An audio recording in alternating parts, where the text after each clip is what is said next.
Hello everyone, welcome back. I'm here with my first guest, Rachael McCormick. Thank you for being here. Thank you very much for inviting me, James. My pleasure. So, you previously mentioned that you were born with ADHD. Yes. So my first question is, how has having ADHD affected your life in general?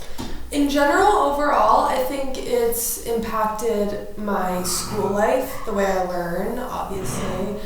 It's also impacted the way I communicate with people, friendships and relationships. It can impact how you process emotions too. So I think ADHD can kind of actually impact every area of your life. But there's definitely ways that you can alleviate the way it impacts it, if it impacts it negatively.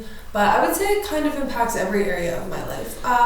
Mostly school and maybe friendships sometimes, but... All right.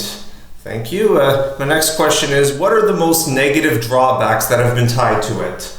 Negative drawbacks? For me, definitely, I think it definitely makes it harder to focus on school and prioritize or manage my time, I would say. Especially when you want to do the schoolwork or you want to go out with your friends, you have plans, but you can't get up to do it. You don't have you have the motivation, but for some reason you have the inability to actually start, which can be very difficult and frustrating because you do want to start and it might seem like you're just being lazy or you don't want to do it, but really it's just kind of about how your brain is processing things, I guess, processing information, or how stimulated you are. It's just I guess your brain functions kind of differently, so I don't know, I'm rambling now, very ADHD of me. No worries. Well, that's good to know. So, third question, are there any advantages to having it that other people don't always see? I definitely think that there can be advantages to having ADHD. I think that it allows you to look at the world in a different perspective, and because you process information a bit differently than others, I think people with ADHD can often be very creative and think outside the box a lot, and they have a different way of communicating that can bring a new perspective to situations or projects or so stuff like that. Also, the problem with ADHD is irregulated focus, right? So although there's sometimes it's hard to focus, there's also on the flip side there's hyper focusing on things that you're really interested in. So when you do hyper focus on a task, it can help you get it done pretty quickly, or you can really get enthralled in it. But there can be downsides to that too, just because you need to stop for breaks every once in a while. But I definitely think there's people say that it's a superpower, and I agree sometimes. I think that it definitely, I'm glad I have ADHD, and I think it makes me who I am. So I wouldn't trade it. I wouldn't say I would never necessarily want to get rid of it, but yeah. Okay, so my fourth question is, what are the main techniques you have needed to use to be able to flourish in the world like most other people? Techniques? There's a lot of coping strategies I think I've developed over the years because of my ADHD.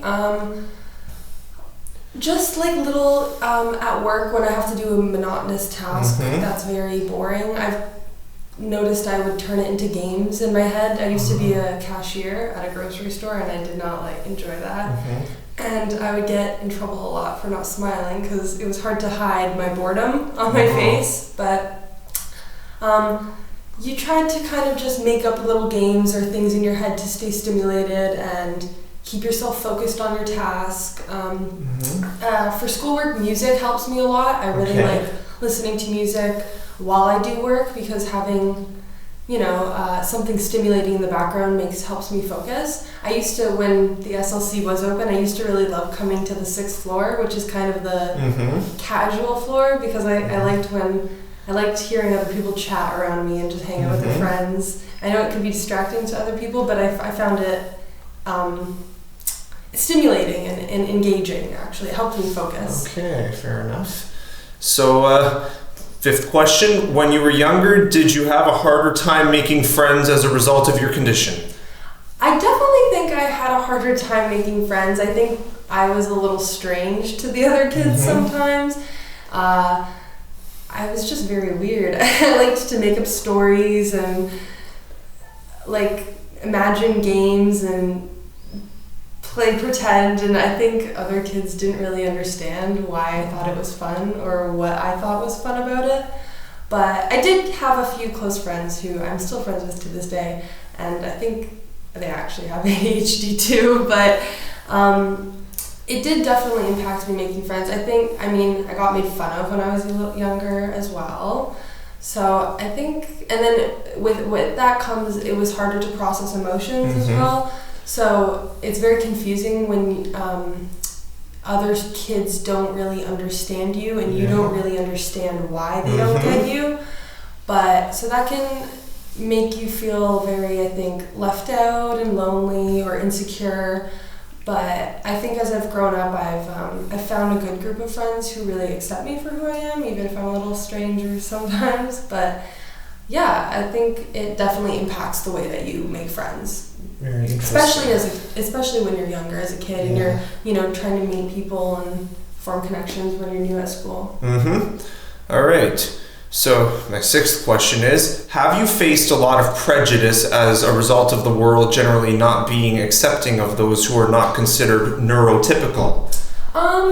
Prejudice, I think there are times when people don't understand because they're neurotypical. I think a lot of that, school has luckily been pretty understanding with accommodations. I think that happens a lot at work when I'm working and I get overwhelmed or I get overstimulated by my environment. I was a waitress at a restaurant. Okay. And then I get very emotional and anxious about it quickly because there's a lot happening at once. And I think it's a little harder for people to understand that I just need a moment to cool down and process my emotions, and that'll be fine. I think it depends on, I guess there's many different experiences, depends on the person, but I think there can be some prejudice towards people who are neurodivergent for sure. Yeah, and it can be quite upsetting. So, seventh question, have you ever needed to take any kind of medication or prescription to help survive any chaos your condition may have caused you? I did. When I was looking out for a diagnosis and I finally talked to a therapist, a psychologist, and they diagnosed me, we talked about medications, and I'm prescribed Concerta. So I take either 12 or 24 milligrams, I take just one pill now. My doctor said I can kind of go up depending on what I need to take, but I am prescribed medication. I think it can be very helpful on days when I really need to focus, but I also like to make sure I'm not overusing the medication, and on the weekends I try to not take the medication because I have a break from school, and I think it's important to have a balance. Right. So, eighth question, have your family and friends always been supportive of you and accommodated you accordingly? My mom has been incredibly supportive of me. I'm very lucky. When I told her I was, thinking about looking for some type of answer about what was going on, she was very supportive. She did a lot of research to help me. She would bring me to doctor appointments, and she did lots of research. She still does a lot of research, and she watches YouTube videos about ADHD and stuff to be able to try to understand me and my brain. So I think that my family's been very supportive of me. I've been very lucky. So, ninth question, on a scale of 1 to 10, how difficult has it been for you to flourish in this world, with 1 being not hard at all and 10 being the hardest it could be? Flourish in this world? Flourish is a good word. What was the scale? 1 being? Not the least difficult, 10 being the most. I would say Ooh, that's a tough question, James. I would say it's harder than maybe most people. I would say it depends on the day, maybe. Okay. But I'll say 6. Okay. I'll give a solid 6. So it's a little bit harder, but some days are maybe a 7 or an 8, but some days are like a 5 or a 4. Fair enough. Okay, so final question. Would you say that although your condition is something that will remain with you for the rest of your life, it gets easier and easier for you to be able to manage yourself with it every day?